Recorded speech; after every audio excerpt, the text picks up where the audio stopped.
Have you ever wondered what secrets lie buried beneath the green hills of Ireland? Before history was written, before even the Celts arrived, there was a time of pure magic, a time when gods walked the earth. This is the story of the Tuatha Dé Danann, the radiant tribe of the goddess Danu. Long ago, when Ireland was a realm of mist and untamed power, a luminous tribe descended from the sky. They didn't arrive on ordinary ships, but in magnificent flying vessels, cloaked in dark clouds to obscure their arrival from mortal eyes. When they touched down, they burned their ships, a definitive statement that they were here to stay. This was their new home, and there would be no retreat. These were the Tuatha Dé Danann, a race of beings possessing unparalleled knowledge, divine skill, and radiant beauty.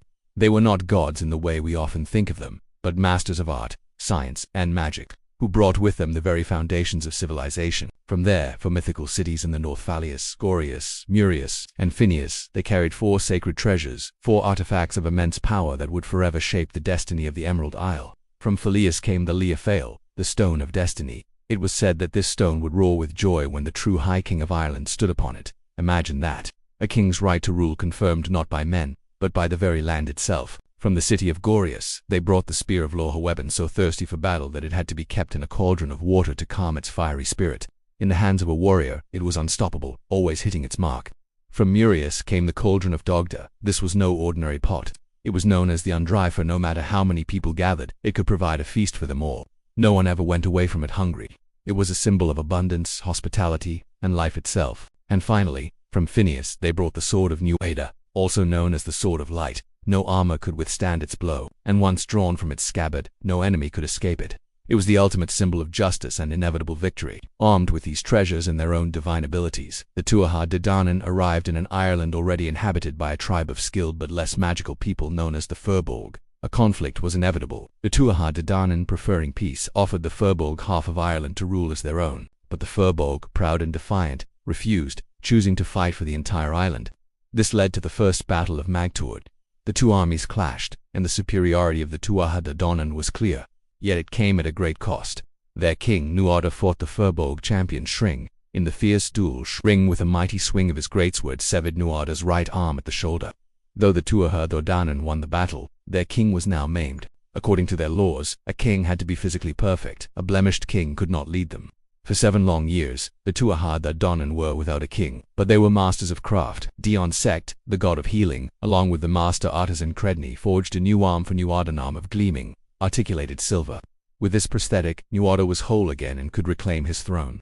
He became known as Nuada Ergitlam, Nuada of the Silver Hand, a symbol of resilience, proving that what is broken can be mended and made strong again. But a new, more sinister threat was looming on the horizon. From the murky depths of the sea and the dark corners of the world came the Fomorians. These were not beings of light and order, but of chaos and shadow. They were often depicted as monstrous and grotesque, representing the wild, untamable forces of nature. Their leader was the fearsome Balor of the Evil Eye. Balor possessed a single venomous eye that, when opened, could unleash a destructive power capable of wiping out entire armies. The Fomorians had long demanded tribute from the people of Ireland, and under the temporary rule of a half-Fomorian king named Bres, the Tuatha Dé Danann suffered greatly. Bres was a tyrant, imposing heavy taxes and forcing the divine tribe into servitude. The people grew hungry and miserable. The Cauldron of Dagda no longer overflowed. The joy had left the land. It was during this dark time that a new hero emerged. A young warrior, radiating brilliance, arrived at the gates of Tara, the royal seat of the High King. He declared himself a master of every art and every skill: a carpenter, a smith, a champion, a harpist, a poet, a historian, a sorcerer. The gatekeeper was astounded. King Nuada, impressed by this young prodigy who possessed all their skills combined, welcomed him. Lugh was given the name Lamfada, meaning of the long arm, for his prowess with a spear and sling. He was the light they had been waiting for. Lugh began to organize the Tuatha Dé Danann for the inevitable war. He rallied the artisans, the warriors, and the magicians, preparing them to cast off the Fomorian yoke. This set the stage for the Second Battle of Magtuord, a cataclysmic clash that would decide the fate of the world. The battle was a spectacle of cosmic proportions. On one side, the ordered brilliance of the Tuatha Dé Danann. On the other, the chaotic might of the Fomorians. Gods and monsters clashed. Nuada, with his silver arm and sword of light, fought valiantly, but he fell in combat against Balor. Just as all seemed lost, Lugh stepped forward to face the Fomorian king. There was a tragic irony to this confrontation, for Lugh was Balor's own grandson. A prophecy had foretold that Balor would be killed by his grandson, and despite his best efforts to prevent it, Fate had brought them face to face on the battlefield. As Bala slowly opened his dreadful poisonous eye, its destructive energy preparing to annihilate the Tuatha Dé Danann, Lugh acted with lightning speed. He took a slingstone, some say it was a bolt of pure light, and hurled it with perfect aim. The stone struck Bala's eye, driving it through the back of his head, turning its destructive power against the Fomorian army behind him. The tide of the battle turned instantly. With their leader defeated, the Fomorians were routed, and the reign of shadow was over. Lugh became the new High King, and under his rule, Ireland entered a golden age. The arts flourished, harvests were bountiful, and peace reigned.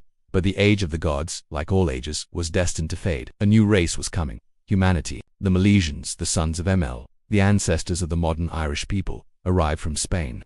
They saw the beautiful green island, and desired it for themselves.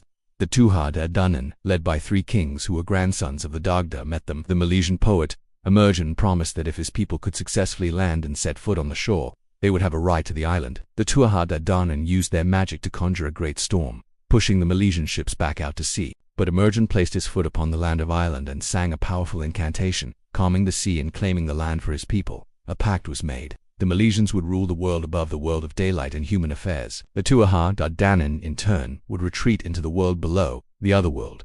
They didn't die or disappear.